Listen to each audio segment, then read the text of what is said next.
కళ్ళు మూసుకొని తల్ల వచ్చినట్టయితే ప్రార్థన చేసుకొని రెండో రోజు ఉపవాస ప్రార్థన కూడికలో వాక్య సందేశాన్ని మనం ధ్యానిద్దాం. కళ్ళు మూసుకొని ప్రార్థన చేసుకుందాం. పరిశుద్ధుడా, మహోన్నతుడా, కృపాసత్య సంపూర్ణుడా, సర్వాధికారమైన దేవానికి స్తోత్రాలు. రెండో రోజు ఉపవాస ప్రార్థన కూడికలో వాక్యమైన దేవా,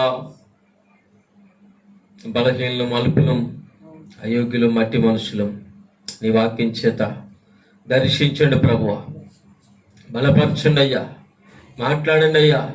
ఇదే నుండి నైనా నీ సులువు సాట మరుగు చేసుకొని మీరే మాట్లాడి మహిమ ఘనత ప్రభావాలు నువ్వే పొందుకోమని యేసయ్య పరిశుద్ధ నామములో ప్రార్థించి పెడుతున్నాను మా పరమ తండ్రి, ఆమేన్.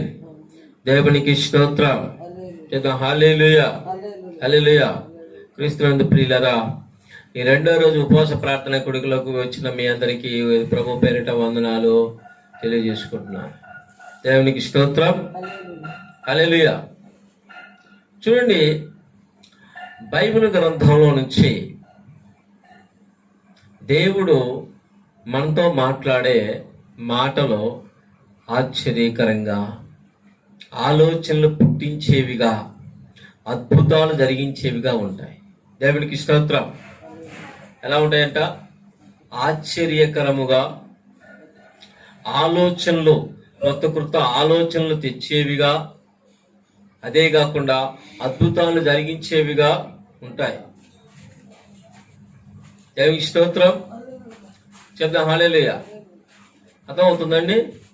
అందుకోసం ఈ పరిశుద్ధ లేఖనాల్లో నుంచి వాక్యం మనతో మాట్లాడుతున్నప్పుడు మనం ఏం చేయాలంటే దాన్ని జాగ్రత్తగా గమనించాలి, గ్రహించాలి. నువ్వు దాన్ని ఎప్పుడైతే గమనిస్తావో, గ్రహిస్తావో, నీ ఆలోచన దాని మీద ఉంచుతావో, నీ యొక్క తలంపుని దాని మీద ఉంచి దాని గురించి ఆలోచిస్తావో, తలంచుతావో, అది ఖచ్చితంగా నీ జీవితంలో గొప్ప కార్యాన్ని తీసుకొస్తుంది. దేవునికి స్తోత్రం. హల్లెలూయా. దేవుని వాక్యం ఎలాంటిదంటే, ఎబ్రీ రాసిన పత్రిక ఒక మాట ఉంది చూడండి. ఎబ్రీ రాసిన పత్రిక 4:12. ఎబ్రీ రాసిన పత్రిక 4వ అధ్యాయం 12వ వాక్యం చూస్తే,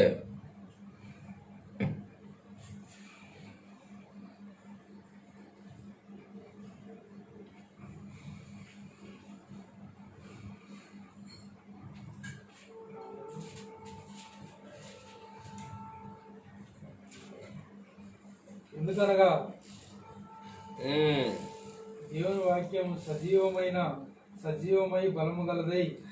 ఎందుకనగా దేవుని వాక్యము సజీవమై బలము గలదై, రెండంచులు గల ఎటువంటి ఖడ్గము కంటెను వాడిగా ఉండి. ఎలాంటిదంట? దేవుని వాక్యం రెండంచుల ఎటువంటి ఖడ్గముకైనా సరే వాడిగలదై. ఎటువంటి ఖడ్గము కంటే దేవుని వాక్యం తప్ప ఇంక నువ్వు ఈ లోకంలో ఏదైనా సరే, మా ఖడ్గం అంటే ఇక మాటకి పోల్చాడు. దేవుని వాక్యం మాట అన్నమాట.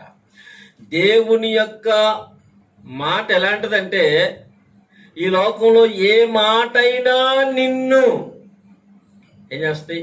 అనేక విధాలుగా బాధ గురి చేస్తా ఉంటుంది. అలాంటి ఎలాంటిదైనా సరే ఇదేం చేస్తంటే ఖండిస్తుంది. దేవునికి స్తోత్రం కదా. హల్లెలూయా. బలము గలదై అంటే ఈ లోకంలో ఉన్న మాటల కంటే ఈ మాట ఎలాంటిదంట? బలము గలదై. అపవాది వేసే మాటలు, మనుషులు వేసే మాటలు, లోకస్తులు వేసే మాటలు, ఇంటోళ్ళు వేసే, బయటోళ్ళు, పక్కోళ్ళు వేసే మాటల కంటే కూడా ఈ మాట ఎలాంటిదంట? బలమైంది. ఆ మాటలన్నిటిని కూడా అణిచివేస్తుంది అనమాట. దేవునికి స్తోత్రం. వాటి ద్వారా వచ్చే వాటి ద్వారా వచ్చే బాధని, వాటి ద్వారా వచ్చే ఆ నిందని, ఆ శోధని, ఆ నాశనాన్ని ఏం చేస్తుంది? అణిచివేస్తుంది. అంత బలమైందనమాట. అది ఎటువంటి అయినా చెప్పాడు, ఎటువంటి అయినా, ఎవరు మాట్లాడినా ఎటువంటిదైనా, ఎట్లాంటిదైనా సరే, దేన్నైనా సరే అణిచివేయగలిగిన శక్తి కలిగింది యేసుక్రీస్తు యొక్క మాట. దేవునికి స్తోత్రం. చూడండి, బలము గలదై రెండంచులు గల ఎటువంటి ఖడ్గము కంటేను వాడిగా ఉండి, దేవునికి స్తోత్రం. ఎలా ఉంటుందంటే ఇది వాడిగా ఉండి ప్రాణాత్మలను కేళ్లను మూలుగును విభజించు మట్టుకు దూరును. దేవునికి స్తోత్రం. ఎదుటి నుంచి వచ్చే మాట నీకు ఎక్కడ తగిలిందో, ఎక్కడ కలక అంటుందో, ఎక్కడ బాధ అంటుందో అంత లోపలికి దూరిద్ది అంటది.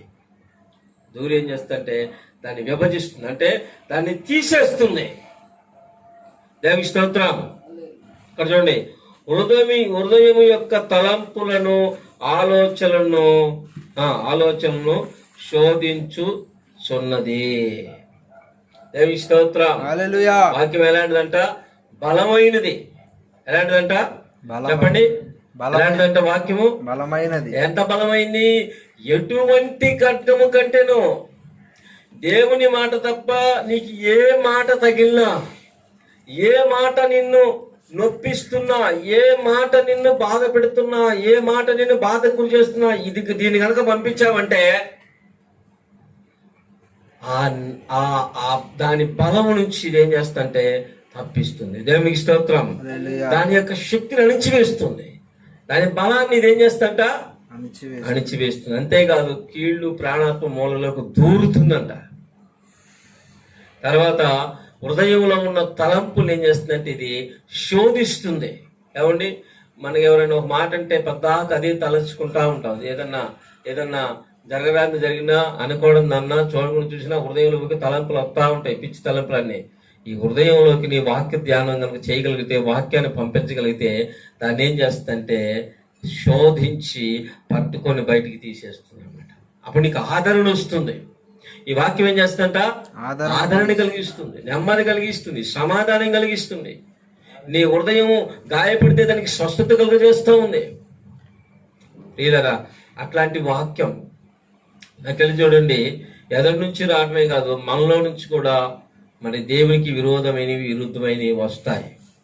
వచ్చినప్పుడు వాటిని దేవుని యొక్క వాక్యంతో మనం సరిచేసి పోల్చుకొని చూసుకోవాలి. అప్పుడు మన హృదయంలో ఉన్న తప్పైన ఆ మార్గం, తప్పైన ఆ తలంపులు, తప్పైన ఆలోచనలు, తప్పైన డెసిషన్స్ అన్ని కూడా ఖచ్చితంగా తీసేస్తుందంట. దేవునికి స్తోత్రం. హల్లెలూయా. హల్లెలూయా. హల్లెలూయా. ప్రియులారా, చూడండి, ఈ రోజున చక్కటి వాక్యాన్ని మనం చదువుకుందాం. 1 తిమోతి రాసిన పత్రికలో, తిమోతి రాసిన పత్రిక 1వ అధ్యాయం 12వ వాక్యం. పూర్వము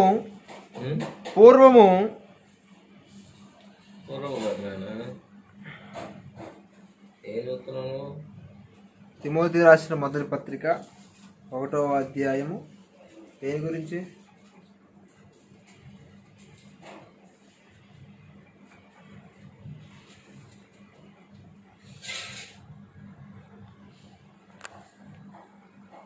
ఐదవ వాక్యం అన్నమాట. 1 తిమోతి రాసిన పత్రిక 1వ అధ్యాయం 5వ వాక్యం. పవిత్ర హృదయం మౌతులో చదవండి. పవిత్ర హృదయం కాదు నాన్న, ఇది అదన్నమాట. ఇది జాగ్రత్తగా నేనేమన్నానంటే, మనం ఏమనుకున్నాం? వాక్యము బలము గలది. చెప్పండి, వాక్యం ఎలాంటిదంట? బలము గలది. నీ తప్పు ఏమన్నా అది బయటికి లాగేస్తుంది. నీ లోపల తప్పుగా ఏది పనిచేస్తుంది బయటకు గుంజి అవతల పారేస్తుంది. ఎందుకంటే నిన్ను బోధిస్తున్నావు. దేవునికి స్తోత్రం. హల్లెలూయా. ఉదాహరణకి ఒక పెద్ద మొద్దు మన దగ్గర ఉందనుకోండి, పెద్ద ఆవు మొద్దు అది కొయ్యాలి, అది అలింగా అట్లా ఏం చేస్తాం? అప్పుడు రంపాన్ని ఉపయోగిస్తాం. అది ఉపయోగిస్తేనే అది మనకి అనుకూలంగా తయారవుతుంది. మాట అంటే రంపాన్ని ఉపయోగం తయారవుతా అర్థమవుతుందండి. రంపాన్ని ఉపయోగిస్తే ఎట్ట చేయమంటే అట్ట చేస్తున్నా. అట్నే వాక్యం కూడా మనల్ని దైవత్వంలోకి నడిపించాలని దేవుడు ఆయన కుమారులు కుమార్తెలుగా చేసుకోవడం కోసం ఈ వాక్యం అనే ఖడ్గాన్ని వాడాలని ఇష్టపడతా ఉన్నాడు. దేవునికి స్తోత్రం. హల్లెలూయా. ఈ ఖడ్గాన్ని నీ లోపలికి వెళ్ళనివ్వాలి. ఈ ఖడ్గానికి నువ్వు నీ లోపలికి ఎప్పుడైతే వెళ్ళనిస్తావో అప్పుడు నువ్వు దేవుని కుమారుడుగా, ఒక మోడల్గా ఆయన చేతిలో, ఆ శిల్పకారుని చేతిలో మనం ఎప్పుడైతే వెళతామో మన లోపల ఉన్న వంకరలన్నీ కూడా అవన్నీ సరిచేసి చక్కగా ఆయన పోలికగా మనల్ని చేస్తాడు. రెండు చేతుల పైకి చెప్తా హల్లెలూయా. హల్లెలూయా. ఈ వాక్యాన్ని వెళ్ళనివ్వాలి. ఈ వాక్యం ఎలాంటిదంటే ఎటువంటి ఖడ్గం కంటే కూడా వాడగలదన్నమాట. ఇదేం చేస్తుందంటే నీ లోపల ఉన్న ఎలాంటి దేవునికి ఆటంకంగా ఏమున్నాయో, నీ ఆశీర్వాదానికి ఏది అడ్డుగా ఉందో, నీ స్వస్థతకి ఏది అడ్డుగా ఉందో, దేవునికి మరి అవిధేయతగా ఏముందో వాటన్నిటినీ కూడా ఏం చేస్తుందంటే నరికి వేస్తుంది. అది ఎంత బలమైందని సరే అది రాశాడు, ఎటువంటిదైనా సరే అని రాశాడు. నీ లోపల ఎంత బలమైందని సరే ఆయన అన్నాడు కదా, మరి ఆయన రాతి కుండిని తీసి ఏం చేస్తాడు నీకు మాంసపు కుండలో పెడతా. నువ్వెంత మూర్ఖుడైనా సరే, నువ్వు ఎంత దుర్మార్గుడు, ఎంత కఠిన, నీ లోపల ఎలాంటిది దాకున్నా సరే ఇది కనుక పంపించగలిగితే నువ్వు దేవుని స్తోత్రం, దీన్ని పాటించగలిగితే అదంతా చక్కగా క్లియర్ చేసుకుని బయటకు వస్తాడ. చెప్పలేడు గట్టిగా. దేవునికి స్తోత్రం. హృదయం బహు ఘోరమైన వ్యాధి కలదన్నమాట. ప్రియరా ఇక్కడ చూడండి, అసలు ఖచ్చితంగా 1 తిమోతి రాసిన పత్రిక 1వ అధ్యాయం 5వ వాక్యం ఏముందంటే, ఉపదేశానుసారము ఏదనగా పవిత్ర హృదయము నుండి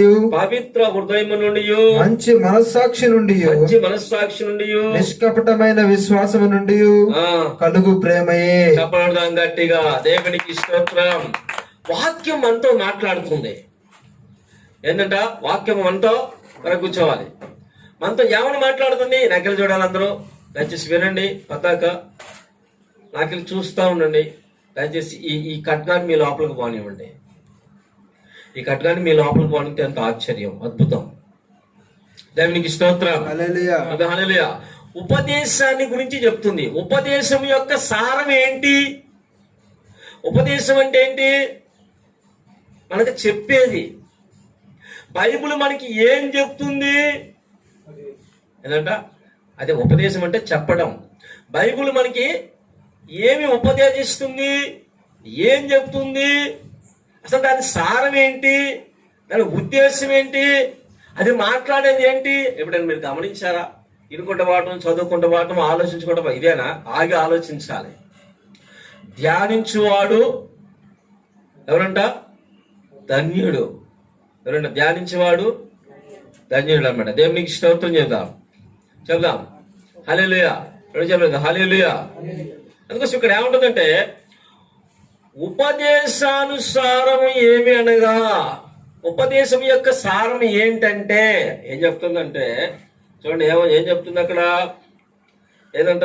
పవిత్రమైన హృదయము నుండి, మంచి మనస్సాక్షి నుండి నిష్కపటమైన విశ్వాసము నుండి కలుగు ప్రేమయే. దేవునికి స్తోత్రం. హల్లెలూయా. అంటే నీ ప్రేమ, దీన్ని ప్రేమ కోడ్ చేస్తుంది. బైబిల్ ఏం చేస్తుందంటే ప్రేమ హైలైట్ చేస్తుంది. 1 కొరింథీ 13 చివరిలో ఏముందంటే, నిరీక్షణ, విశ్వాసము, ప్రేమ హైలైట్. ఈ మూడిట్లో శ్రేష్టమైంది ప్రేమే. ఈ మూడిట్లో హైలైట్ నిలిచి ఉండేది ఏంటంట? ప్రేమే. ఈ ప్రేమ ఎక్కడి నుండి రావాలి? నాగలి చూడాలా. దేవి స్తోత్రం. దేవుడు లోకాన్ని ఎంతో ప్రేమించాడు. లోకంలో ఎవరెవరు ఉన్నారు? ఎవరేంటి? ఉండాల్సిన వాళ్ళు అందరూ కూడా ఉన్నారు. ఆయన ఏ మనసుతో ప్రేమించాడు? ఆయనకున్న హృదయం ఎట్టిది? పవిత్రమైంది. ఏమనుకున్న హృదయం ఎట్టిదంట? ఎలాంటి మనసుతో ప్రేమించాడు? మంచి మనసుతో. లోకాన్ని, చెడ్డ లోకాన్ని చెప్పాలా? దేవునికి స్తోత్రం. మంచి మనసుతో చెడ్డవారిని నువ్వు ప్రేమించగలగాలి. వాళ్ళు చెడ్డోళ్ళే. వాళ్ళు ఎలాంటి వాళ్ళంట? లోకంలో ఉండే ఎలాంటి వాళ్ళంట? చెడ్డోళ్ళే, పలికిమాలోళ్లే, పనికిరానోళ్లే. మనం కూడా లోకంలో ఉన్నాం. దేవుడు మనల్ని అట్టి మంచి మనసుతో ప్రేమించాడు కాబట్టి మనం కూడా ఏం చేయాలంటే, దయచేసి వినండి, నాకెళ్ళి చూడండి ప్రియులరా, మనం కూడా దేవుని యొక్క మనసు కలిగి ఇతరుని ప్రేమించాలి. దేవునికి స్తోత్రం. ఉపదేశం చెప్పే సారం ఏంటంటే, నిన్ను వలె నీ పొరుగు వారిని ప్రేమించాలి. ఎట్టి మనసుతో ప్రేమించాలి? మంచి మనసుతో ప్రేమించాలి. పవిత్ర హృదయము. ఇక్కడ చూడండి, ఏ హృదయం అంట? పవిత్ర హృదయము నుండి. నీ హృదయము, నీ ప్రేమ ఎలాంటి హృదయం నుంచి రావాలి? పవిత్ర హృదయం నుంచి రావాలి. ప్రేమ అనేది ఈ లోకంలో అనేక విధాలుగా వస్తుంది. ఎలాంటి హృదయంలో నుంచి వస్తుందంటే ఏం చెప్తాం? కపటమైన హృదయం, మోసకరమైన హృదయం, పాప హృదయం, స్వార్థపూరితమైన హృదయం నుంచి అది వస్తా ఉంది. కానీ ఇక్కడ ఉపదేశం ఏం చెప్తుందంటే, పవిత్రమైన హృదయం. నీ హృదయంలో ఎదుటి వాడిని ప్రేమించినప్పుడు స్వార్థం ఉండకూడదు. ఏముండకూడదంట? స్వనీతి ఉండకూడదు, మోసం ఉండకూడదు, దగా ఉండకూడదు, పగ ఉండకూడదు, ఈర్ష్య ఉండకూడదు, కక్ష ఉండకూడదు, మత్సరం ఉండకూడదు. నీ హృదయంలో దైవత్వం ఉండి, దైవత్వం దేవుని ప్రేమ కలిగి నువ్వు ఇంకొకరిని ప్రేమించాలి. దేవునికి స్తోత్రం. ఎందుకు అలా చేయాలంటే, ఒకప్పుడు నువ్వు నీ హృదయం వీటన్నిటి చేత నిండి ఉన్నది, అయినా సరే నేను దేవుడు ప్రేమించాడుగా. ప్రేమించాడా? ప్రేమించలేదా? అందుకోసం నిన్ను వలె నీ పొరుగు వారిని ప్రేమించు. నేను నిన్ను ప్రేమించాగా, నీ హృదయంలో అవే ఉన్నాయిగా. అందుకోసం నువ్వు పవిత్రమైన హృదయంతో ప్రేమించాలని చెప్తున్నాను. నీ హృదయంలో ఎలాంటి హృదయంలో నుంచి ప్రేమ రావాలంట? ఉపదేశం చెప్పే సారం ఏంటంటే, నీ హృదయం పవిత్రమై ఉండాలి. దాంట్లో నుంచి ఇంకొకరిని ప్రేమించే మనసు ఉండాలి నీకు. దేవునికి స్తోత్రం. చెప్తా హల్లెలూయా. ఇలా క్రీస్తు నేర్పించే ఒక పాఠం, ప్రభువు నేర్పించే ఒక సారం, ఉపదేశం, చెప్పే ఉపదేశం, దాని సారం ఏంటంటే, మన హృదయము పవిత్రముగా ఉండాలి. దేవునికి స్తోత్రం. చెప్తా హల్లెలూయా. చూడండి, పవిత్రమైన హృదయం నుండి మంచి మనస్సాక్షి నుండి. ఏంటంట? మంచి మనస్సాక్షి. మనకి ఉండాల్సిన మనస్సాక్షి ఏంటంట? మంచి మనస్సాక్షి. అనండి, మంచి మనస్సాక్షి. అసలు మనస్సాక్షి అంటే ఏంటి?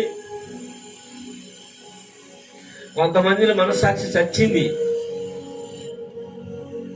మనస్సాక్షి చచ్చినోడు ఏం చేస్తాడు తెలుసా? ఏదైనా మనస్సాక్షి లేకపోతే దేవుడు కోరుకునేది ఏంది నీ నుంచి? మనస్సాక్షి. మనస్సాక్షి అంటే ఏందో తెలుసా? మనస్సాక్షి అంటే ఏం తెలుసా? ఇక నీకెవడు నిన్నెవడు చూడకూడదు, దేవుడు చూస్తున్నాడే ఫీలింగ్.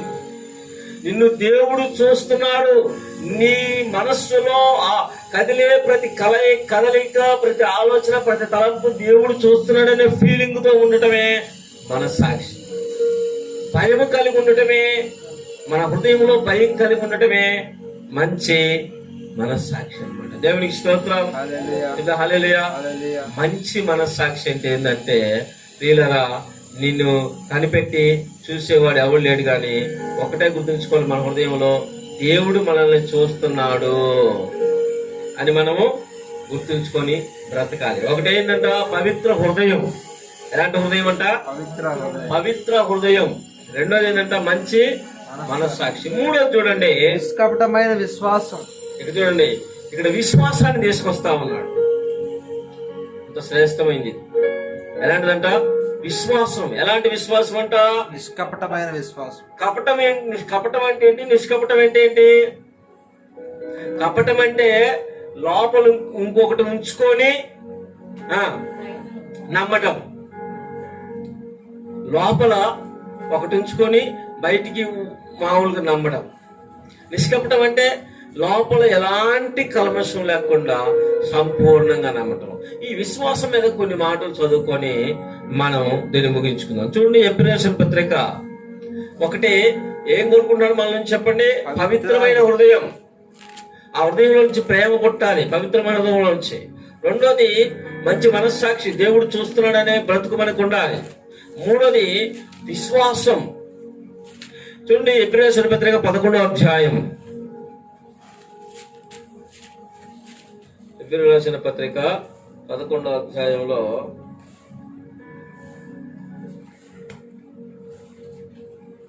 విశ్వాసమనున్నది ఆ, నిరీక్షింపబడు వాటి యొక్క ఆ. నిజ స్వరూపమును అదృశ్యమైనవి ఉన్నవనుటకు రుజువునై ఉన్నది. చాలే, దేవునికి స్తోత్రం. హల్లెలూయా. విశ్వాసానికి ఒక నిర్వచనం చెప్పాడు. మన నుంచి ఆయన ఏం కోరుకుంటున్నాడు దేవుడు చెప్పండి, చెప్పాలా? ఏం కోరుకుంటున్నాడు? పవిత్ర హృదయం, ఆ, మనస్సాక్షి. ఉపదేశారం ఏంటి? ఉపదేశం ఏం చెప్తుంటే నీకు మంచి పవిత్ర హృదయం కావాలి, నీ మంచి మనస్సాక్షి కావాలి, తర్వాత విశ్వాసము, నిష్కపటమైన విశ్వాసం. దేవుని వెంబడించేటప్పుడు ఎలా నమ్మి ఎలా విశ్వసించి దేవుని వెంబడించాలంటే, ఎలా నమ్మాలంటే లోపల ఏ కపటం లేకుండా దేవుని మీద సంపూర్ణమైన విశ్వాసం కలిగిన వారై మనం వెంబడించాలి. ఈ విశ్వాసం చూపిస్తున్నప్పుడు, ఇది కోడ్ చేస్తున్నప్పుడు నువ్వు దీంట్లో కనుక తేలిపోతే జాగ్రత్త చేసుకొని నువ్వు ఇలాంటి విశ్వాసం రావాలని నేను కోరుకుంటున్నాను. దేవునికి స్తోత్రం. కొంతమంది భక్తుల్ని దేవుడు మన ముందు పెట్టాడు అనమాట. విశ్వాసానికి కొంతమంది భక్తులు మనం పెట్టారు. ఒకటే ఇద్దరు ముగ్గురు భక్తుల్ని మనం చూసుకొని మనం నేర్చుకుందాం. దేవునికి స్తోత్రం. వాళ్ళు ఎలాంటి విశ్వాసం కలిగిన వాళ్ళు అంటే నిష్కపటమైన విశ్వాసం కలిగిన వాళ్ళు. ఎలాంటి విశ్వాసం ఉందంటే వాళ్ళకి కపటమైన విశ్వాసం కాదు, నిష్కపటమైన విశ్వాసం కలిగినాడు. ప్రియులారా చూడండి, విశ్వాసం అనేది నిరీక్షింపబడు వాటి యొక్క నిజ స్వరూపం. ప్రియులారా నీకు నిరీక్షణ ఉండాలి. అంటే చూడండి, క్రైస్తవులకు ఉండాల్సింది ఏంటంట? నిరీక్షణ ఉండాలి. దేని మీద నిరీక్షణ ఉండాలి? అదృశ్యమైన వాటి మీద నిరీక్షణ ఉండాలి. నిరీక్షణ అంటే ఏంటి? ఎదురు చూపు. నిరీక్షణ అంటే ఏం చెప్పండి? ఎదురు చూపు. దేవునికి స్తోత్రం. ఉదాహరణకి మన వృద్ధులకి బట్టలు ఇచ్చాం, ఒక చెప్తున్నా, గుర్తుగా చెప్తున్నా. కానీ అసలు వాళ్ళు చూసారా వాటిని ఎట్లుంటాయో? చూసారా? వాటి చూడండి. ఒక మాట అన్నాం విశ్వాసంతో, అమ్మ మీకు అవి ఇస్తున్నామంటే వాళ్ళు నమ్మి అట్లే కూర్చున్నారు, విశ్వాసంతో కూర్చున్నారు. ఖచ్చితంగా ఏలియా గారు అన్నమాట తప్పేవాడు కానే కాదు. మా కోసం ఉన్నాయి రెడీగా దాచిపెట్టి, వెనుకున్నాయని చెప్పి వాళ్ళు రెడీగా కూర్చొని వచ్చారు. రాగానే వాళ్ళు చూడని వాటిని వాళ్ళు పొందుకున్నారు. చెప్పకూడదు గట్టిగా. వాళ్ళకి చూడలే, వాళ్ళకి తెలియదు, కానీ ఉన్నాయని నమ్మి కూర్చున్నారు. విశ్వాసం అంటే అది. అదృశ్యమైనవి ఏంటంట? దృశ్యమైనవి కాదు. విశ్వాసం అంటే ఏంటంట? నిర్వచనం ఏంటంటే అదృశ్యమైనవి ఉన్నవనుటకు రుజువై ఉన్నది. ప్రభువును వెంబడిస్తున్న నీవు, నాకెళ్ళి చూడండి, దయచేసి కొంచెం లోపలికి వెళ్ళండి. ఈ మాటను లోపలికి వెళ్తేనే నీ గుండెల్లో ఉన్న బాధ మొత్తం పోతాయి. దేవునికి స్తోత్రం. హల్లెలూయా. ఆయన మాట ఎలాంటిదంటే ఎంత ఆశ్చర్యకరమైందంటే, నువ్వు నమ్మితే విశ్వాసం కోరుకున్నాడు మన నుంచి, నిష్కపటమైన విశ్వాసం కోరుకున్నాడు. టూకీగా తీసుకోవద్దు, సీరియస్ గా తీసుకో ఈ మాటని. విశ్వాసాన్ని నిర్వచనం ఏంటంటే అదృశ్యమైనవి ఉన్నవనుటకు రుజువై ఉన్నదే. అంటే దాని అర్థం ఏంటి? నువ్వు దేవుణ్ణి నమ్ముతున్నావు కాబట్టి నువ్వు చూడనివి దేవుడు నీ కోసం సిద్ధపరిచి ఉంచాడు. దాన్ని నమ్మటమే విశ్వాసం. నువ్వు చూడవు, నీకు తెలియదు, నీకు అర్థం కాదు. దేవుని యొక్క మహిమ, దేవుని యొక్క మనస్సు, దేవుని యొక్క ప్రేమ, దేవుని యొక్క హృదయం మనకు అర్థం కాదు. దేవునికి స్తోత్రం. అందుకోసమే నిష్కపటమైన విశ్వాసం కావాలి. కపటమైన విశ్వాసం వద్దు. అవసరం కోసం అవసరం తీసుకొని ఏరు దాటిన తర్వాత తెప్పతగలేసే విశ్వాసం మనకొద్దు. విశ్వాసాన్ని చివరిదాకా నమ్మకంగా కొనసాగించాలి. జై స్తోత్రం. కమలా తీసుకొచ్చి కుట్టినారు, తొలలు పెట్టి కొంచెం వేసుకోవాలి, కొంచెం నోరు ఇది కాకుండా. దేవునికి స్తోత్రం. త్వరగా తీసుకురా. దేవుని హల్లెలూయా చెప్దాం. హల్లెలూయా. ప్రియులారా ఇక్కడ చూడండి, విశ్వాసం అనేది దగ్గర చూడండి, నిరీక్షింపబడు వాటి యొక్క నిజ స్వరూపం. నీవు నిరీక్షించేది, కళ్ళారా చూసేదే నీ విశ్వాసం. ఇప్పుడు యేసు ప్రభువులో ఎంతమందికి విశ్వాసం ఉంది చెప్పండి? చెప్పాలా? ఎంతమందికి విశ్వాసం ఉంది? ఎంతమందికి యేసు ప్రభు ద్వారా అవసరాలు తీర్చుకోవాలని ఉంది, అవసరాలు తీరాలని ఉంది? చెప్పండి చెప్పండి. యేసు ప్రభు నా అవసరాన్ని తీరుస్తాడు. నాకు కావలసినవి ఆయన దగ్గర ఉన్నవి అని ఎంతమంది నమ్ముతున్నారు? నమ్మటమే కాదు కానీ అవి వచ్చేంత వరకు కూడా మనం ఏం చేయాలంట? ఎదురు చూడాలి. అవి కళ్ళారా చూడాలి. అవి ఉన్నవని నమ్మడమే విశ్వాసం. దైవ స్తోత్రం. హల్లెలూయా. ప్రభు మార్గంలో అంత ఇరుగ్గా ఉంది. ప్రియులారా చూడండి, ఉదాహరణకి చూడండి, దానిని బట్టి పెద్దలు సాక్ష్యం పొందిరి. ప్రపంచంలో దేవుని వెక్కర్లే గాని విశ్వాసమును బట్టి నాలుగో వాక్యం చూడండి. విశ్వాసమును బట్టి ఏబేలు కయ్యూని కంటే శ్రేష్టమైన బలి దేవునికి అర్పించాను. చెప్పడం గట్టిగా దేవుని స్తోత్రం చెప్దాం. చేతులు ఎత్తటం కాదు కానీ ప్రాక్టికల్ గా దాన్ని మనం అనుభవించాలి. బైబుల్ ప్రాక్టికల్ కోరుకుంటుంది కానీ మరి అవిశ్వాసాన్ని కోరుకోవట్లేదు. ప్రాక్టికల్ కోరుకుంటుంది. నువ్వు ప్రాక్టికల్ గా దాన్ని చేస్తున్నావా? చూడండి, మొట్టమొదట ఆదికాండం 4వ అధ్యాయంలో చూస్తే అక్కడ అవ్వ ఆదాము కలుసుకుంటే కయ్యూని ఏబేలు జన్మించారు. మొట్టమొదటి అన్నదమ్ములు అన్నమాట. దేవునికి స్తోత్రం చెప్దాం. హల్లెలూయా. మన నుంచి దేవుడు కోరుకునేది అని చెప్పండి. చెప్పాలా? దయచేసి వినండి. మీరు బైబిల్ చదువుతుంది కానీ నకిలీ చదువు వినండి. ఈ మాట నీ లోపలికి వెళ్తే అప్పుడు నువ్వు చూసేవి నీ దగ్గరకు వస్తాయి. నువ్వు ఏదైతే తాపత్రపడుతున్నావు దేవుని గురించి, దేవుని ద్వారా రావాలి రావాలంటే ఈ మాట నీ లోపలికి వెళ్ళి అది క్రియ జరిగించాలా. ఆ క్రియ జరగకుండా నీకు దేవుని ద్వారా ఏమి రాదు. మనం పిచ్చిలాగా మోసపోయి ఒత్తుగా అబద్ధ విశ్వాసంతో దేవుని వెంబడిస్తున్నాం. అందుకోసం అబద్ధమే ఉంటుంది మనకి. అబద్ధమే మనం కోసుకుంటున్నాం, నిజాన్ని కోసుకోవట్లా. ప్రియులారా, మీకు విశ్వాసం ఉంటే ఏం చేయాలంటే ఈ మాట మీ లోపలికి వెళ్ళనివ్వాలి. వెళ్ళిన తర్వాత దాన్ని క్రియ చేయనియాలి.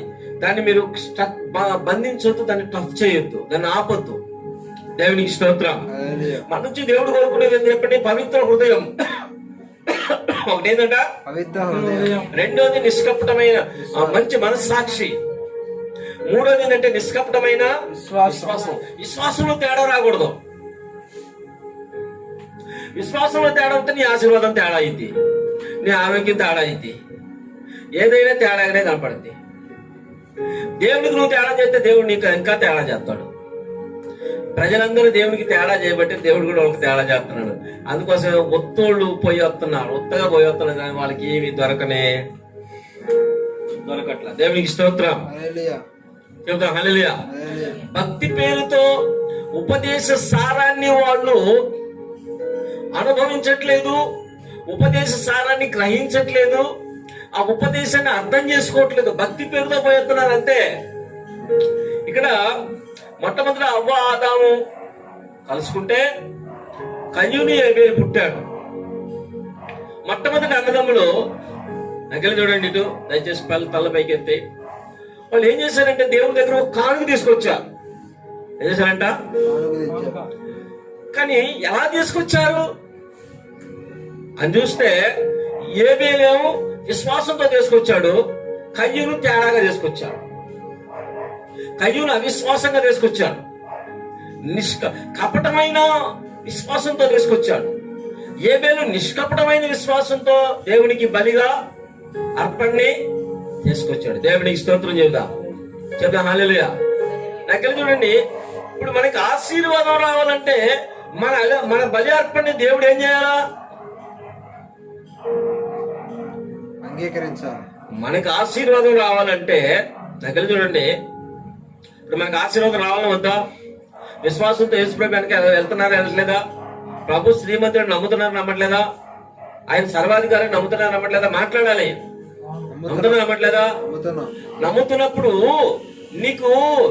నువ్వు అర్పించే బలికి ప్రతిఫలం రావాలా వద్దా? రావాలంటే నీ బలిని ఎవరు అంగీకరించాలా? చెప్పాలా? దేవుడు అంగీకరించాలి. నీ బలిని దేవుడు అంగీకరించాలా? మరి దేవుడు ఎలాంటి బలిని అంగీకరిస్తాడని నువ్వు బలి తీసుకొస్తున్నావు?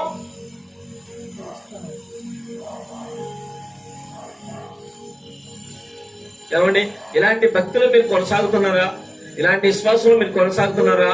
అందుకోసమే వెనకబడి ఏమీ లేకుండా, అర్థమైందా, ఏమీ లేకుండా ఒట్టి చేతులతో వెళ్ళిపోతాం.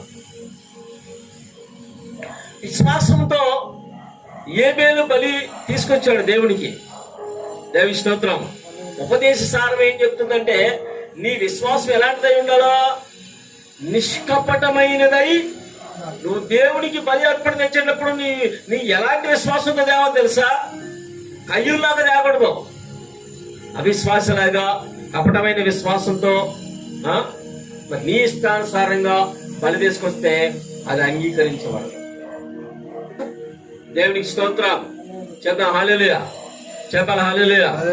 వీళ్ళగా దేవుని దగ్గర నుంచి నీకు ఆరోగ్యం రావాలన్నా, ఆశీర్వాదం రావాలన్నా, నీకు ఏది రావాలన్నా నువ్వు ఖచ్చితంగా ధ్యానపూర్వకంగా దాన్ని అర్థం చేసుకుంటే, నువ్వు ఆలోచిస్తే, నువ్వు దేవుడిని గుర్తిస్తున్నావా, దేవుడిని నీకు భయం ఉందా, దేవుడిని నీకు భక్తి ఉందా, దేవుడిని నేను తీసిపోయేదాన్ని దేవుడు అంగీకరిస్తాడా, అంగీకరించడానికి నీకు ఒక ఆ విశ్వాసం ఉందా, నీకు అలాంటి తలంపు ఉందా లేదా? లేని వాళ్ళకి ఆయన అంగీకరించ, నువ్వు తెచ్చుకో, నువ్వు తీసుకొని పోవడం. నీ బలి అర్పణ అంగీకరించబడదు. ఇక్కడ చూడండి రాశాడు 4వ అధ్యాయం 4వ వాక్యంలో, విశ్వాసమును బట్టి హేబేలు కయీను కంటే శ్రేష్టమైన బలి దేవునికి అర్పించను. చెప్పడం గట్టిగా. ఎలాంటి బలి అంట? ఇక్కడ శ్రేష్టమైంది అన్నాడు. దేనికి శ్రేష్టమైంది? ఎవరికంటే శ్రేష్టమైంది? తన అన్న తెచ్చే బలి కంటే శ్రేష్టమైంది. దేవునికి స్తోత్రం. చెప్తా హల్లెలూయా, చదువు హల్లెలూయా. ఆయన అన్నాడు, రెండు అంగీలుంటే లేనోడికి ఒకటి ఇచ్చేయమన్నాడు. నాకెళ్ళి చూడండి, చూడండి, 2 అంగీలుంటే లేనోళ్ళకి ఒకటి ఇచ్చేయమన్నాడు. మీరు క్లెమెంటో సార్ దగ్గర ఒక్కొక్క అంగీ 10,000 రూపాయలు చేస్తుంది. ఏంటంట 10,000 రూపాయలు. సౌండ్ తగ్గిది, అది కొంచెం డిస్టర్బెన్స్, కొద్ది లైట్ సౌండ్ తగ్గించి.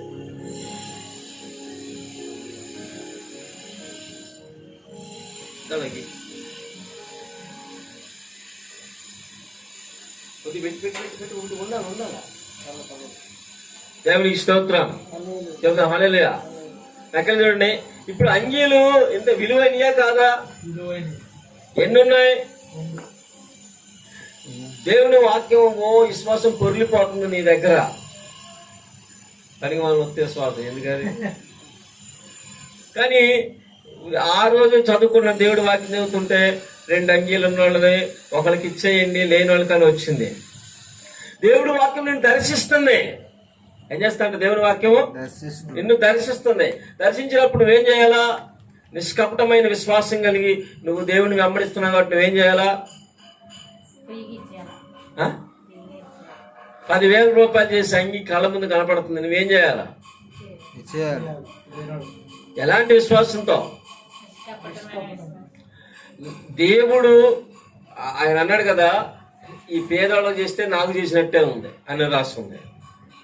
ఈ పేదవాళ్ళకి ఆహారం పెడితే నాకు పెట్టినట్టే, ఈ పేదవాళ్ళకి వస్త్రాలు ఇస్తే నాకు ఇచ్చినట్టే. ఆయనకి పరలోకంలో అంటారు, నేను చలి తగులుతుంటే నాకు దుప్పటిచ్చినోడు లేడు, ఆకలి అవుతుంటే నాకు ఆహారం పెట్టినోడు లేదంటే, నువ్వెప్పుడు ఆకలి కొన్నావు, నీకెప్పుడు చలి తగిలింది, నీకెప్పుడు దాహం వేసిందంటే, ఆ పేదవాళ్ళకి చేస్తే నాకు చేసినట్టే. పిల్లరా, నీ విశ్వాసం దేవుడు ఏమంటున్నాడంటే, నీకు నిజంగా నిష్కపటమైన విశ్వాసం ఉంటే, దేవుని వాక్యం నేను దర్శిస్తా ఉంటే క్రియ జరగనివ్వాలి. ఏంటంట? క్రియ జరగనివ్వాలి. అలాంటి బలి అర్పణ దేవుడు అంగీకరిస్తాడు. 10,000 రూపాయలు 2 లోపల పెట్టుకొని పనికి వాళ్ళని పాత తీస్తాదే దేవుడు అంగీకరిస్తాడా? నువ్వు ఇచ్చుకోవడమే బంద్ చేయాలి. దేవునికి స్తోత్రం. మీకు అర్థమవుతుందండి? దేవుడు ఏ విశ్వాసం కోరుకుంటున్నాడు? నిష్కపటమైన విశ్వాసం కోరుకుంటున్నాడు. ఇక్కడ అన్నదమ్ముల్లో 2 బలి తీసుకొచ్చారు. కయ్యూను కపటంగా, మోసంగా దేవుడు అని గుర్తించకుండా తన ఇష్టానుసారంగా బలి అర్పణ తెచ్చాడు. కానీ ఏబేలు ఏం చేశాడంటే దేవుడు దేవుడే అని భయపడి విశ్వాసంతో దేవుడు నేను శ్రేష్టమైన దాన్ని ఇస్తే నాకు శ్రేష్టమైన దాన్ని ఇస్తాడనే విశ్వాసంతో దేవుడు నా బలి అంగీకరించాలి. ఏం చేయాలంట? దేవుడు నా బలిని నీవు తెచ్చే ఏ నోటైనా, ఏ కాయనైనా, ఏ రైస్ అయినా, నువ్వు ఏదైనా నీ మనసులో ఏమని తేవాలి? దేవుని దగ్గరకు తెచ్చే ఏదైనా సరే నువ్వేమని తేవాలి? ఇది అంగీకరించబడాలి. ఏం చేయాలంట? ఎవరు అంగీకరించాలి? నీకు ఆశీర్వాదం ఎవరు ఇవ్వాలి? దేవుడి నుంచి అన్నీ రావాలి. కాబట్టి మనం మనస్సులో జాగ్రత్తగా వినండి. ఇప్పుడు దాకా మీరు దేవుణ్ణి ఏ విశ్వాసంతో వెంబడించారో, దేవునికి ఎలాంటి తీసిపోయారో నాకైతే తెలియదు. కానీ ఈ రోజు మిమ్మల్ని వాక్యం దర్శిస్తున్నప్పుడు ఆ రెండంచులు కలిగిన ఖడ్గం ఎటువంటి నీ లోపల ఉన్న ఎలాంటి ఫ్రాడింగ్ తో దేవుణ్ణి వెంబడించావో, నీ హృదయం ఎలా ఎక్కడెక్కడ బిగబట్టిందో వాటన్నిటిని నరికి వేస్తుంది. మీకు సంపూర్ణమైన విడుదల కలుగజేస్తా ఉంది. కయ్యూని ఏబేలు మన ముందు పెట్టాడు. ఏబేలు అయితే శ్రేష్టమైన దాన్ని, నా బలి దేవుడు అంగీకరించాలి, దేవుని ద్వారా నాకు ఆశీర్వాదము కావాలి. ఎలాంటి బలిని దేవుడు అంగీకరిస్తాడంటే శ్రేష్టమైన దాన్నే అంగీకరిస్తాడు. ఎందుకని? దేవుడు ఎలాంటోడు? పరిశుద్ధుడు. దేవుడు ఎలాంటోడు? ఉన్నతమైన వాడు. దేవుడు ఎలాంటి వాడు? గొప్పవాడు. దేవుడి నామం అన్ని నామముల కంటే పైనామం. నీ హృదయంలో దేవుని పేరట చేసి ఏదైనా సరే టాప్గా ఉండాలి. దేవి స్తోత్రం. దేవుని పేరట చేసి ఏదైనా సరే అది ఎలా ఉండాలంటే అన్నిటికంటే హైయెస్ట్ గా ఉండాలి. దేవి స్తోత్రం. అప్పుడు దాన్ని దేవుడు అంగీకరించి నీకు ఆశీర్వాదాన్ని ఇస్తాడు. చూడండి, ఇక్కడ చూడండి, ఇంకా చూడండి. శ్రేష్టమైన బలి దేవునికి అర్పించను. దేవుడు అతని అర్పణ గురించి సాక్ష్యం ఇచ్చినప్పుడు విశ్వాసమును బట్టి నీతిమంతుడని సాక్ష్యం పొందెను. గట్టిగా దేవుడే సాక్ష్యం చెప్తున్నాడండి. మనం డబ్బా కొట్టుకోవడం కాదు. నువ్విచ్చే ఆ బలి, శ్రేష్టమైన బలి అర్పణ బట్టి దేవుడు సాక్ష్యం చెప్తున్నాడు. నువ్విచ్చే కానుకను బట్టి, నువ్వు చేసే దేవుని కోసం నువ్వు చేసేదాన్ని ఎప్పుడైనా దేవుడు సాక్ష్యం చెప్పాడా? దేవుడు సాక్ష్యం చెప్పడం అంటే దేవుడు దిగొచ్చి చెప్తాడా? కాదు కదా. నువ్వు చెప్పుకోవటం కాదు, కానీ నిన్ను గురించి ఇతరుల నుంచి దేవుడు సాక్ష్యం చెప్తాడు. దేవునికి స్తోత్రం. ఇతరుల నుంచి దేవుడు సాక్ష్యం చెప్తాడు. మరి నీకు అలాంటిది ఏమైనా జరిగిందా? జరగలేదంటే నీ బల అంగీకరించబడలేదు. నువ్వు నిష్కపటమైన విశ్వాసంతో దేవుని వెంబడించట్లేదు. నీ అవసరం కోసం దేవుని వెంబడిస్తున్నామేమో. దేవునికి స్తోత్రం. హల్లెలూయా. నీ అవసరం కోసం బలిస్తున్నామేమో. అట్లా ఇవ్వకూడదు. అర్థమైందా? నీ అవసరం తీరాలని మరి కొంతమంది తీసుకొస్తారు. కొంతమంది ఇది చేస్తే దేవుడు అది చేస్తాడు అనుకుంటారు. కాదు. అలాంటి మైండ్ ఉండకూడదు మనకి. మన మైండ్లో ఏముండాలి తెలుసా? ఏముండాలి చెప్పండి? నీకు ఇచ్చేది కనపడదు, నీకు ఇచ్చేది తెలియదు. నీకు ఇచ్చేదాన్ని ఊహించి దేవునికి బలి అర్పణ చేయకూడదు. నువ్వు ఈవిని ఆపేక్షించి దేవునికి ఇవ్వకూడదు. దేవునికి స్తోత్రం చెప్పాలి. హల్లెలూయా. ఆ మైండ్ పోవాలి మనకి. ఏదో ఆశించి దేవుని కోసం ఇంకోటి చేయకూడదు. అది అన్యులు చేసేది. కానీ విశ్వాసంతో దేవునికి నువ్వేదైనా చెయ్యాలి. అప్పుడే దేవుడు సాక్ష్యం ఇస్తాడు. నీ తరఫున మంచి సాక్ష్యాన్ని ఇస్తాడు దేవుడు. దేవునికి స్తోత్రం. హల్లెలూయా. చూడండి, ఆయన మాట ఇస్తే ఎలా ఉంటుందో తెలుసా? నువ్వు కనుక విశ్వాసంతో, చూడండి, నువ్వు విశ్వాసంతో దేవునికి ఏది చేసినా, ఉదాహరణకి విశ్వాసంతో ఆ 2 తీసుకొచ్చి ఆడ పెట్టాడు ఆయన. నాకెళ్ళి చూడండి, ఆయన అన్యుడే. ఆయన రైల్వే డిపార్ట్మెంట్లో పనిచేస్తాడు ఆయన. నేను ప్రార్థన చేస్తూ ఉన్నాను. ప్రార్థన చేస్తూ ఉంటే నిజంగా అండి, ఆయన జీవితంలో దేవుడిచ్చింది అంత శ్రేష్టమైన అమ్మ బాబోయ్, మనం ఊహించలేం. ప్రార్థన చేస్తూ ఉంటే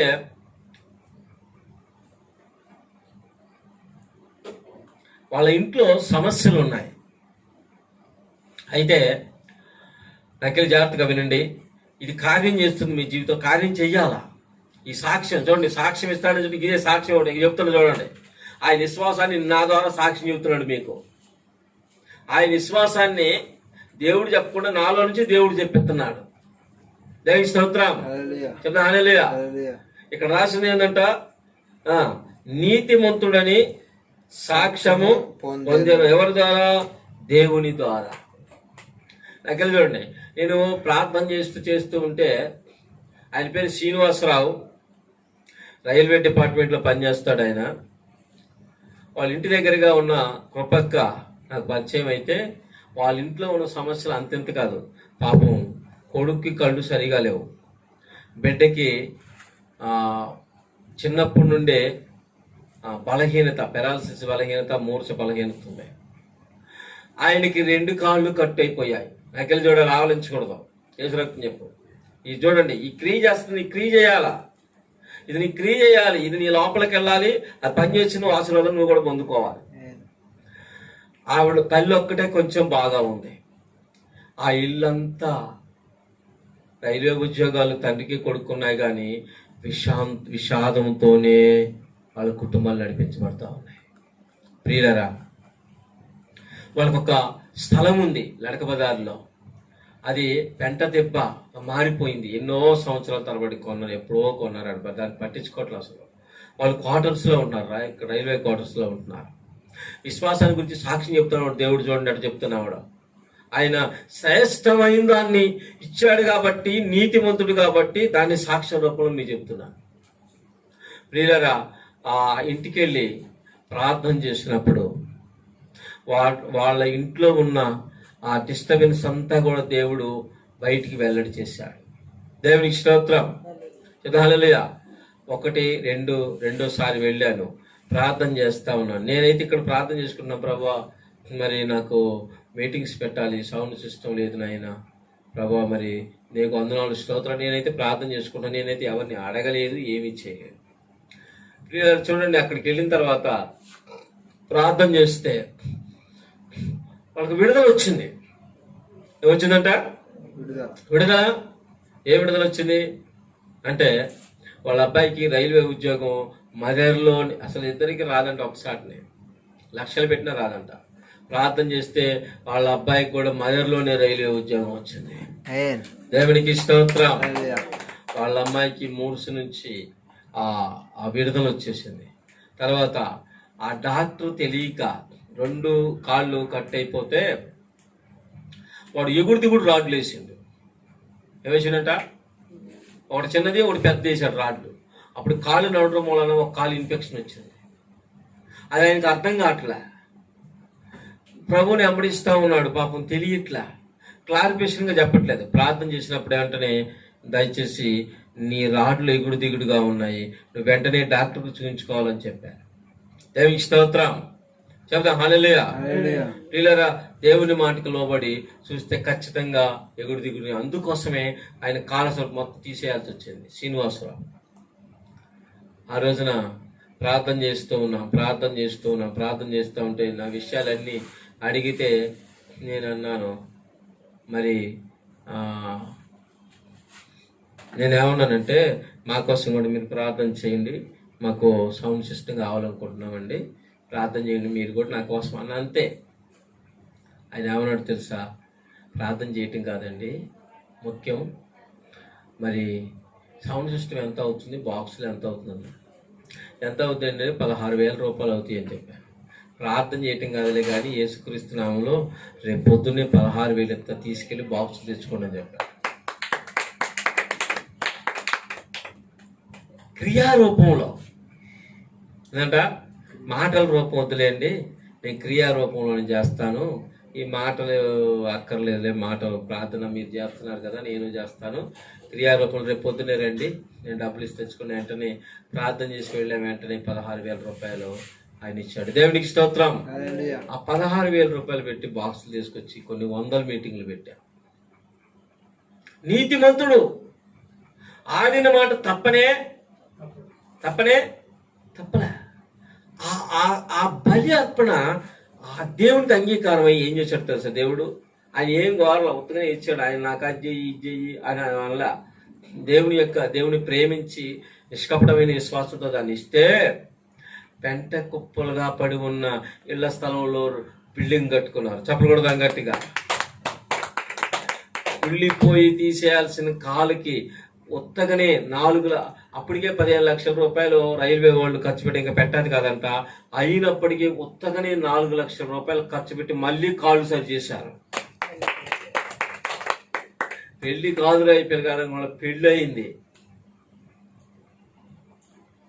ఇంట్లో ఉన్న ప్రతి సమస్యకి నువ్వు నీతిమంతుడైతే నేను అంతకంటే నీతిమంతుడు అంటే నువ్వు చేసిన దానికి నేను ఏం చేస్తానో చూసుకొని చేయాల్సినవన్నీ కూడా చేశాడు.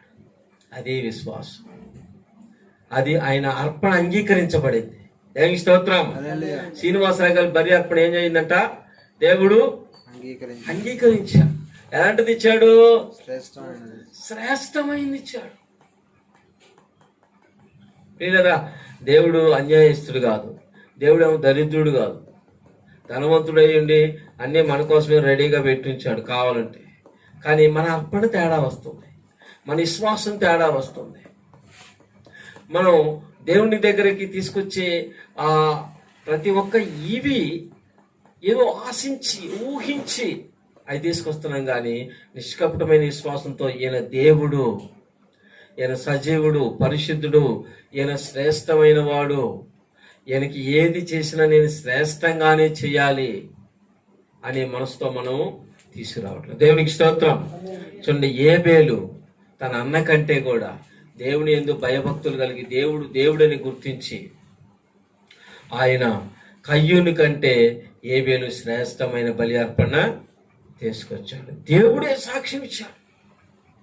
ఏం చేశాడంటే దేవుడే సాక్ష్యాన్ని ఇచ్చాడు. కొంతమంది తీసుకొస్తారు, ఏం చెప్పేది చూడండి. ఇంకా చూడండి, రెండోది 5వ వాక్యం. విశ్వాసమును బట్టి హానోకు మరణము చూడకుండానట్లు కొనిపోబడెను. అతడు కొనిపోబడక మునుపు దేవునికి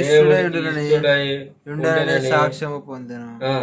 కాగా దేవుడు అతన్ని కొనిపోయాను కనుక అతడు కనబడలేకపోయాను. దేవునికి స్తోత్రం.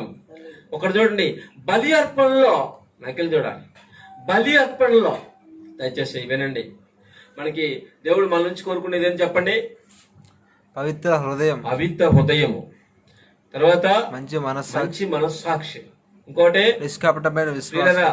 నీ దేవుని దగ్గర బలి అర్పణ తెచ్చేటప్పుడు నీ హృదయంలో ఎలా దేవాలా? పవిత్రమైన హృదయంతో తీసుకురావాలి. అంటే నీ హృదయంలో అవిశ్వాసం ఉండకూడదు, మోసకరమైన తేవాలని ఉండకూడదు, నీ హృదయంలో కపటమైన ఉంచుకొని తేకూడదు. దేవుని దగ్గరకు తెచ్చేటప్పుడు మంచి హృదయంతో తీసుకురావాలి. రెండోది ఏం తెలుసా? నీ మనస్సు నిన్ను గద్దించాలి. నీ మనసు ఏం చేయాలంట? ఆల్రెడీ గద్దించడం కాదు. నిజంగా వాస్తవంగా దేవుని దృష్టిలోకి ఎవరు వస్తారంటే ఎవడి మనసు అని గద్దించాలి. మారు మనసు. మన మనసు మీ మనసు ఎప్పుడైనా మిమ్మల్ని గద్దిస్తుందా? తప్పు చేసేటప్పుడు, ఏదైనా పొరపాటు చేసేటప్పుడు, పొరపాటు మాట్లాడేటప్పుడు, పొరపాటు చేసేటప్పుడు నీ మనసు ఏం చేయాలి? నిన్ను గద్దించాలా? నిజంగా నేను ఉండకూడదు సమయం చూడకూడదు సమయం చూస్తే అంటే నా మనసు అంటే మరి పనికి మాలోడా, నీకు ఇక్కడేం పనిరా, ఎవరనుకుంటున్నావు? అమూల్యమైన నిష్కల్పమైన నిర్దోషమైన గొర్రె పిల్ల వంటి రక్తం చేత విమోచించబడిన వాడు, నువ్వు దేవుని బిడ్డవురా, నీకేం పని అని ఎవడో గద్దించి అక్కడ కాదు, నా మనసే నన్ను కమెంట్ చేస్తుంది. నీ నోటి నుంచి ఏంటరా పిచ్చి పిచ్చి అయిన వస్తున్నాయి, ఎగస్టాలా, నీ లోపల ఎవరున్నాడు తెలుసా అని మనస్సు. మనకు మనస్సాక్షి ఉండాలి. మనకు సాక్ష్యం ఎవరు ఉండాలి? మన మనసే మనకు సాక్ష్యంగా. పద్దాకు నీ సాక్ష్యంగా ఎవరు ఉంటారు? నీ మనసే నీకు సాక్ష్యం ఉండాలి. నీ భార్య, నీ భర్త, నీ పిల్లలు వాళ్ళు సాక్ష్యం కాదు, నీ మనసే నీకు సాక్ష్యంగా ఉండాలి. అలాంటి మనస్సాక్షిని దేవుడు కోరుకుంటున్నాడు. దేవునికి స్తోత్రం. ఇంకోటి ఏంటంటే నిష్కపటమైన విశ్వాసం. దేవుని యందు నువ్వు విశ్వాసం కలిగి ఉంటే నీ విశ్వాసం ఎలా ఉండాలంటే నిష్కపటంగా ఉండాలి. అంటే నువ్వు ఏ విశ్వాసంతో దేవునికి బలి అర్పణ తేవాలంటే నిష్కపటమైన విశ్వాసంతో, స్వార్థం లేని, స్వనీతి లేని, ఈవిని ఆపేక్షించని విశ్వాసంతో, దేవుని యందు నమ్మిక ఉంచి నువ్వు బలి అర్పణని తీసుకురావాలి. ఒకటేం తేవాలంట? బలి అర్పణ. ఏంటంట? విశ్వాసం ఏం తేవాలంట? బలి అర్పణ. రెండోది ప్రియులరా, నీ ప్రవర్తన విధానాన్ని దేవుని దగ్గరకు తీసుకురావాలి నిష్కపటమైన విశ్వాసంతో. ఇక్కడ చూడండి, నేను రాశాడు, విశ్వాసమును బట్టి హానోకు మరణము చూడకుండా, సావు లేకుండా. హానోకు అసలు సావే లేదు. ఏ విషయంలో? విశ్వాసాన్ని బట్టి ఏ విషయంలో చావలేదంట? ఆత్మీయంగా చావలా. హానోకు ఎట్లా చావలేదంట? అసలు విషయంగా కాదు, చావటం కాదు. మన జాగ్రత్తగా ఆలోచించండి. విశ్వాసాన్ని బట్టి హానోకు మరణము చూడకుండా, సావు చూడకుండా. చూడండి, ఎపిసి రాసిన పత్రిక 2వ అధ్యాయం ఉంది, మీరు అపరాధముల చేత పాపముల చేత చచ్చిన వారై ఉండగా. మనం ఎలా ఉండమంట? చచ్చిన వారమై ఉండగా క్రీస్తుతో కూడా ఆయన మనల్ని ఏం చేశాడు? బ్రతికించాడు. ఏం చేశాడంట? బ్రతికించాడు మనల్ని. మనం బతికిన వాళ్ళమా చచ్చిన వాళ్ళమా? చెప్పాలా? బతికిన వాళ్ళమే. చచ్చి కాదు, బతికిన వాళ్ళమే. మనం బతికిన వాళ్ళం చచ్చిన వాళ్ళమా? బతికిన వాళ్ళమే. చెప్పాలి. నువ్వు రక్షణ తీసుకున్నావా? రక్షణ తీసుకున్నావా? క్రీస్తుతో కూడా మిమ్మల్ని ఆయన బ్రతికించారు. బతికిన వాళ్ళు బతికినట్టుగా ఈ దేవుని వెంబడించాలని చచ్చిన వాళ్ళు వెంబడించకూడదు. హానోకు మరణము చూడకుండా, ఆత్మీయ స్థితిలో చావకుండా తన పరిశుద్ధమైన ఆ ప్రవర్తన కాపాడుకున్నాడు, ఆ జీవితాన్ని కాపాడుకున్నాడు. ప్రియులారా, హానోకు తన జీవిత కాలం అంతా కూడా ఏం చేశాడు? తన పవిత్రతను పవిత్రమైన హృదయాన్ని పవిత్రంగా కాపాడుకున్నాడు, మనస్సాక్షిని కాపాడుకున్నాడు, విశ్వాసాన్ని చెప్పరా కాపాడుకున్నాడు. ఈ మూడిట్లో చావలే. చావడం అంటే ఆ శరీర సంబంధం కాదు. ఎవడేం చావాలా?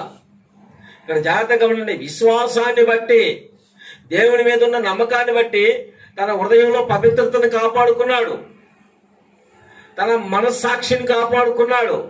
మూడోది ఏంటంట? విశ్వాసాన్ని కూడా కాపాడుకున్నాడు. దేవుని స్తోత్రం. ఇక్కడ చూడండి, విశ్వాసాన్ని బట్టి హానోకు మరణం చూడకుండా కొనిపోబడెను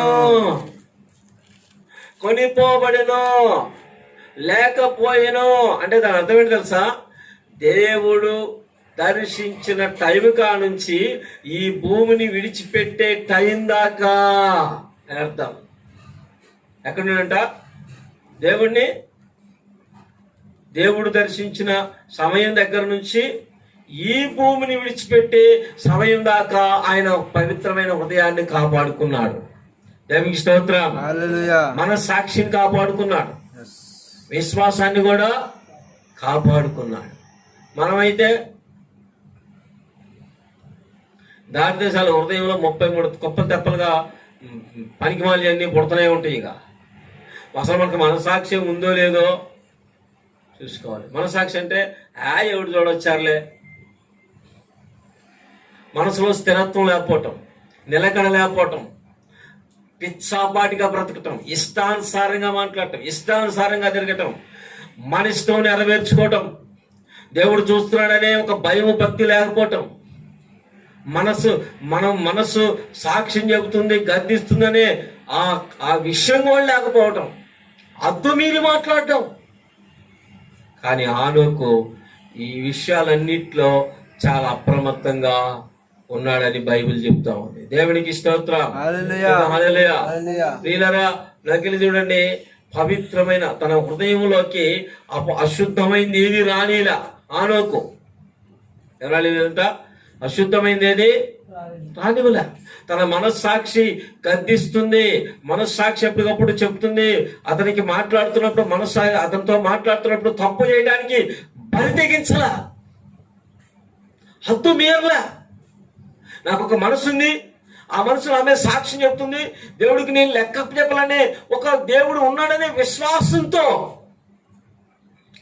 తన మనస్సాక్షిని కాపాడుకున్నాడు. ప్రియులారా, ఇంకా తన జీవితాన్ని కానుకగా ఎలా సమర్పించాడంటే దేవుని కోసం నిష్కపటమైన విశ్వాసం. దేవుడు ఉన్నాడు, దేవుడు నన్ను దర్శిస్తాడు, దేవుడు నాకు న్యాయం చేస్తాడు, దేవుడు నన్ను పరమునకు తీసుకెళ్తాడు, దేవుడు ఖచ్చితంగా దేవుడే అనే ఒక విశ్వాసంతో, నమ్మకంతో, కపటము లేని విశ్వాసంతో, నిష్కపటమైన విశ్వాసంతో ఆ పవిత్ర హృదయం కలిగి మనస్సాక్షి కలిగి తన జీవితానికి దేవునికి అర్పించుకున్నాడు.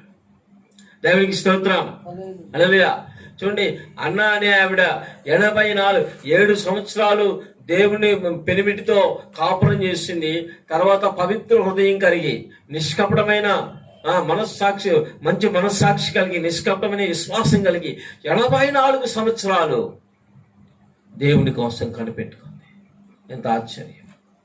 ఈ రోజుల్లో నీ బలి అంగీకరించాలంటే, నీ విశ్వాసం అంగీకరించబడాలంటే, నీ మనస్సాక్షి దేవుడు అంగీకరించాలంటే, నీ హృదయాన్ని దేవుడు అంగీకరించాలంటే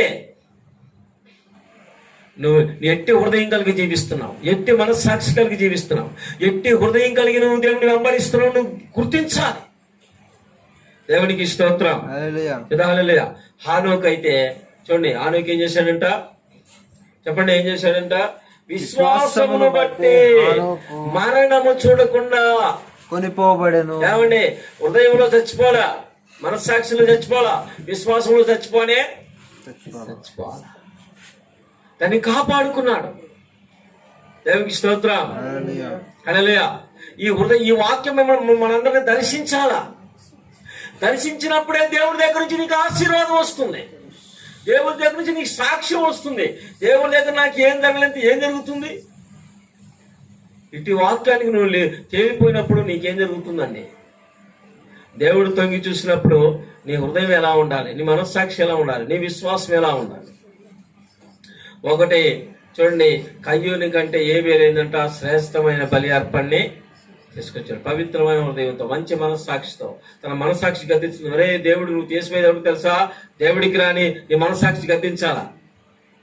ఒక మనుషులకి తీసిపోతున్నాము, ఒక స్థలాన్ని తీసిపోతాం అనకూడదు.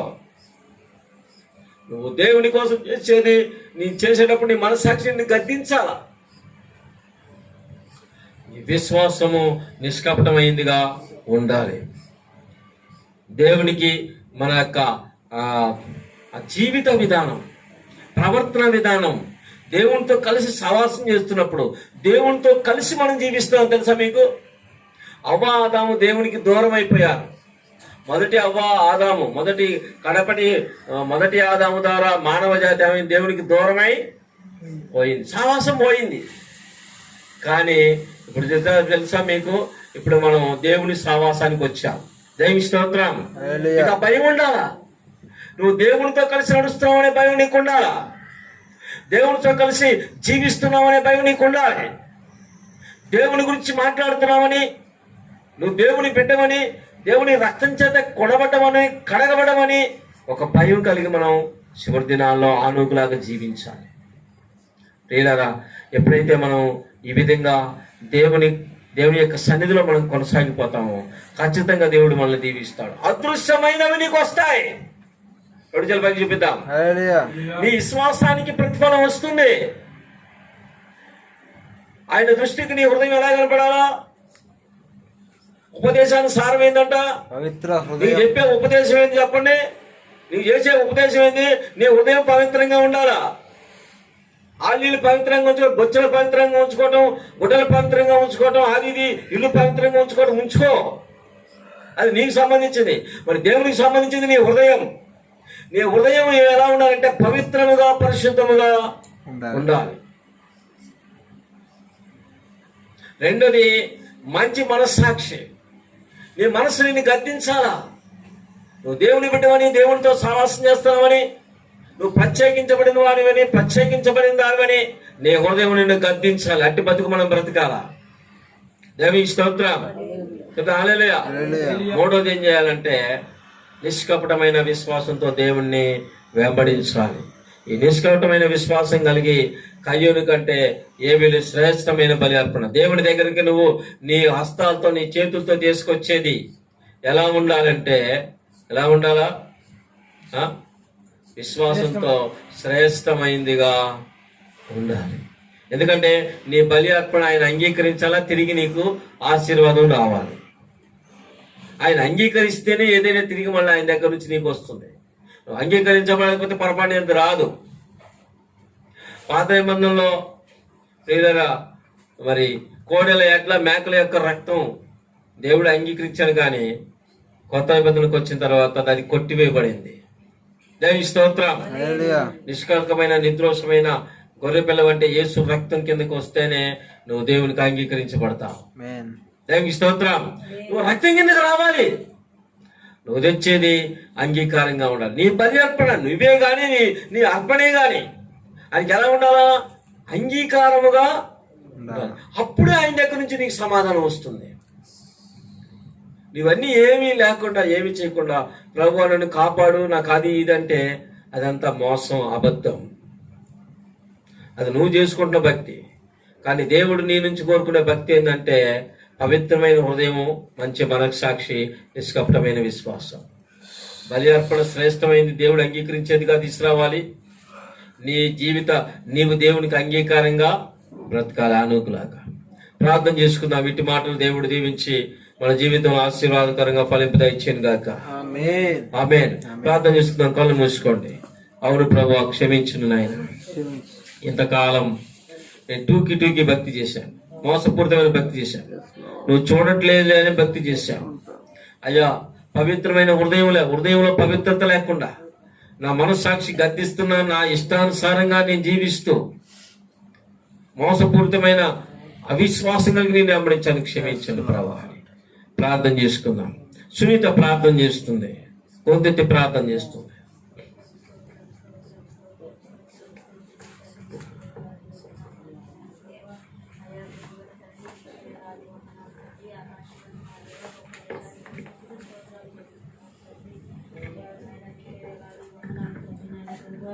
అయ్యా ఇప్పుడు బట్టి నాయన ప్రభువా యేసయ్యా అవును ప్రభువా, మాటను బట్టి నీకే వేలాది స్తోత్రం. నాయన ప్రభువా, ఆకాశం ముందు మా దేవా గొప్ప దేవుడా నీకే వందనాలు స్తోత్రం. నాయన ప్రభువా.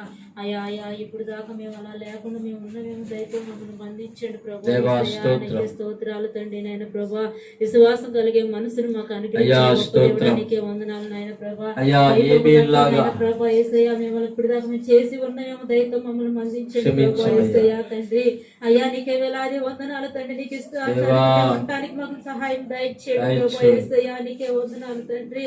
ఆకాశం ముందు మా దేవుడా గొప్ప దేవుడా నీకే స్తోత్రాలు తండ్రి నాయన ప్రభువా. అయ్యా ఈ రెండో రోజు ఉపవాస ప్రార్థన మీరు జ్ఞాపకం చేసుకుని గొప్ప దేవుడా మాతో మీరు మాట్లాడి గొప్ప దేవుడా నీకే వేలాది వందనాలు తండ్రి నాయన ప్రభువా. అయ్యా నీ వాక్యానుసారంగా మనం నడవటానికి సహాయం దయచేయండి ప్రభువా యేసయ్యా. అయ్యా నీకే స్తోత్రాలు వందనాలు. అంగీకరించేదిగా ఉండాలయ్యా, హృదయం అంగీకరించేదిగా ఉండాలయ్యా, మనస్సాక్షి నీకు ఇష్టంగా ఉండాలయ్యా, నిష్కపటమైన విశ్వాసం వెంబడించాలయ్యా.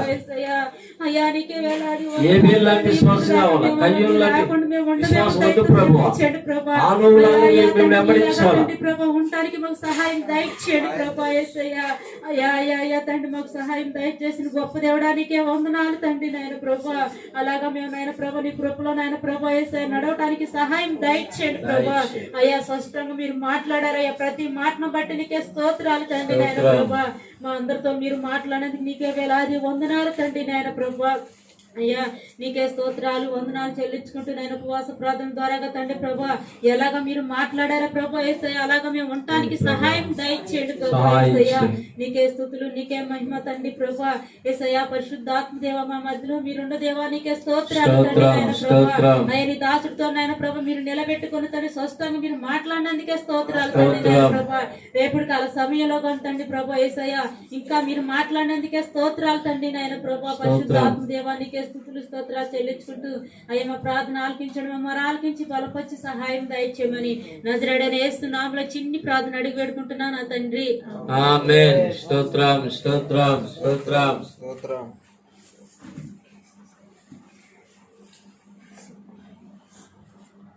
డేవిడ్ కూడా